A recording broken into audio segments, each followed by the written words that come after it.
so we're going to move on to our next caller. Caller, are you there? Yes, I am. Peace, beloved. How are you? I am extremely wonderful and grateful and illuminated one. And Brother Sevan, this is very enriching for my spirit to hear a young brother have the courage to stand up and speak the truth, his truth, about the elders who are perpetrating a lot of evilness or misleading people. That takes a lot of courage, and I commend you and send you energy for more strength to be able to do that, because that's not an easy task that you have undertaken. And you spoke about writing, and the writing bringing you more gifts, that Tahuti is blessing you, and that is a wonderful thing as well. And those who are listening should pay attention to that. And the fact that you're sending people to themselves, to look inside of themselves, is the key to their destiny. And many things that you are saying are really touching my spirit in wonderful, wonderful ways. And I just wanted to say that to you and thank you, Tua, and thank you, Illuminated One. And I'm just going to listen to more wisdom from the youth. Thank you so much, beloved Queen, who I consider a distinguished member of the family. Always a pleasure to have you, beloved. Always a pleasure to hear your powerful and kind words. Thank you so much. Thank you as well. I definitely wanted to thank the sister for the encouragement, because she's definitely right now. The tables are turning. I won't say it was always like this. Like when we started this, even Lyndon in the chat room. Man, I remember it was a time where it was really, really rough, and this seemed like a new concept of investigating the gods. Who's going to put the gods on the stand? Who could be the judge? And I was at one point, I said, okay, Sevan, man, this is like really far out. Like, why are you still here on Earth, knowing all of this? And then, it seemed to be somewhat out of place for me. And then I ran into Lennon. And amazingly, we went to the same high school together and never saw each other. But I ran into him on YouTube, and I saw one of his videos, and it really put the flame back in me to keep going, that there was, if it's just one of us. And to hear the sister, come forth and definitely say, what everyone sees going on. Like, see, the thing about it is, I'm a little crazy anyway. So I could see if I was, talking about something that wasn't going on. I'm on one of my quantum theories. No, I'm talking about stuff. The only thing that I'm really talking about here on this show is things that I know, that I've seen with my own eyes.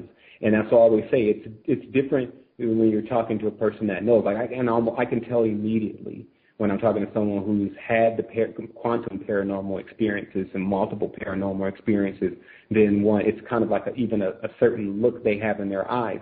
And so all of these things really lead us back to and forward to what we really have going on right now in our primary reality or our present.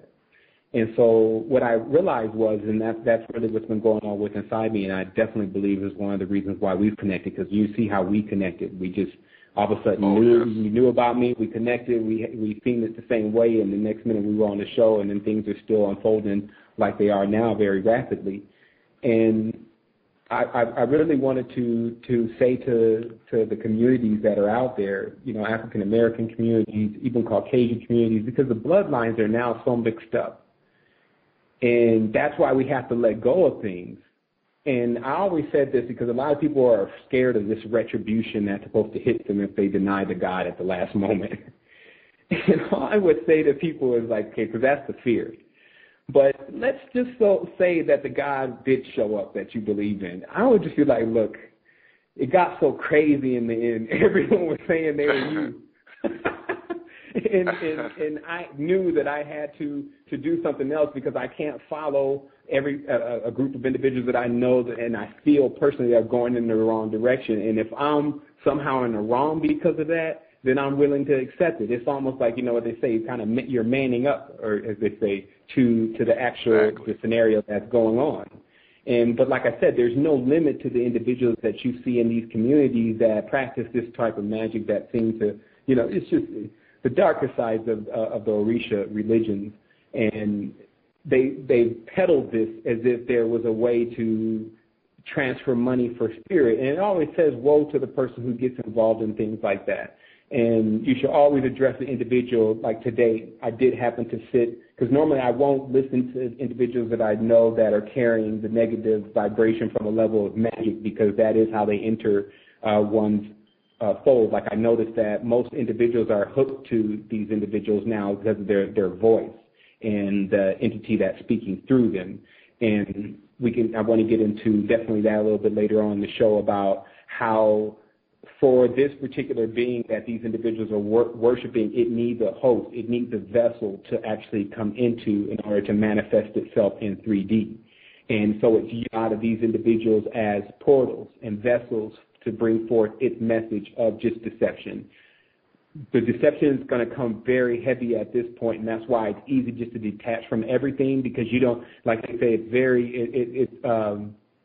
it's hard to, you don't have to remember anything when you're telling the truth. You just don't. And so with a lot of these individuals, it's so much data and so much information and things like that about the God and what day and the ritual. So here's what I was listening to today, this angelic stimulus package. Now, obviously, the price, the benefit of this, and I'll show you how spirituality gets all twisted up, and then it gets the person in a lot of trouble. This angelic stimulus package that's being presented by Mr. Hemmett.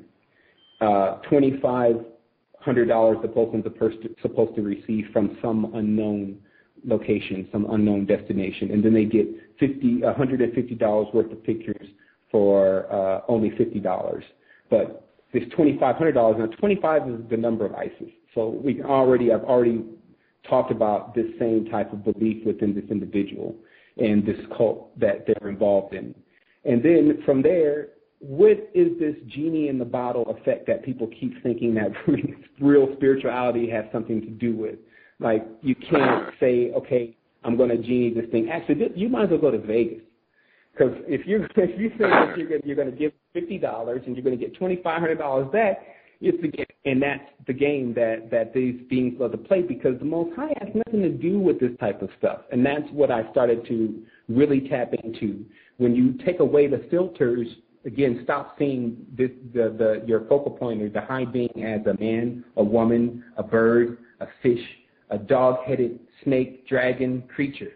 You see? And latch on to that it's not going to be in your reach and conception until you turn on certain things, because there's basic knowledge that was left behind. One, there's a chakra center or jewels encrusted inside the body that are turned off. Two, individuals being possessed can do paranormal things because the spirit goes into their body as a fluid and turns on the lower functions of those, which are normally within the feet and the knee. Basically, just the inverted tree below the waist. And so a person possesses extreme charisma and prowess, or the person actually has a sex appeal to them. And this is why a lot of the Hollywood figures, when they get initiated, they have this sex symbol way, even if it's a vampire. I'm looking at the vampire now become the sex symbol on this new Twilight series and things like this. And this is what, again, is going to end up affecting the masses of people, because they're using the children like a SETI or a hive mind in order to manifest and keep this reality where it is. However, that is not going to work in its totality, and that's what I figured out. I only can say I keep figuring that out, because sometimes you when you get deeper and deeper, and you say, man, is that's what's in control? What's going to overthrow that? And then later on in your studies, you figure out what's there. But at this point, after what I've seen again, after what I heard today was a very special day for me personally, December 7th. When I saw Dilbert Blair come out, I said, man, well, I'll rally behind the elder. Like, I know I already know he's in the know. I already know he's messing with diodes, he's messing with magnets. Now we're talking. See, I'm not talking about rituals anymore. Like, I've watched individuals get so deeply involved with rituals and keeping pigeons in the closet for like 3 or 4 days in the dark, and then bringing him out and then having to eat him when he's not than all this stuff. And I still see those people broke. And the reason why they were doing that ritual was to have some money. So what's up? Like that is really